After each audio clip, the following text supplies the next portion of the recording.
Hi friends, welcome to this channel, and in this video I will show you and tell you how you can easily change your phone number and Snapchat offer very quickly. Please put your likes, also write your comments at the end of the video, and be sure to subscribe to our channel.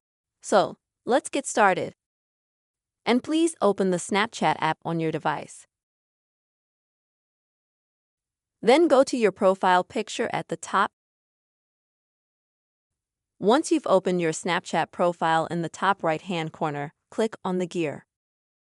Go to Settings, and in Settings you will need to click on Mobile Number, Cell Phone Number, and this is where you can easily, let's say, delete it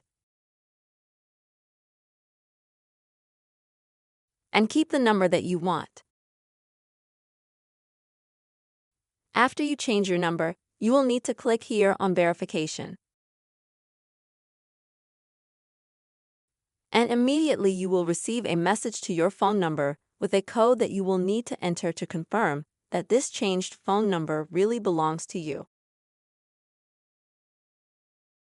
Friends, this way very quickly you can change your phone number in Snapchat application. I really hope this video helped and that it was useful to you. Friends, please put your likes, write comments, and also subscribe to this channel. Take care.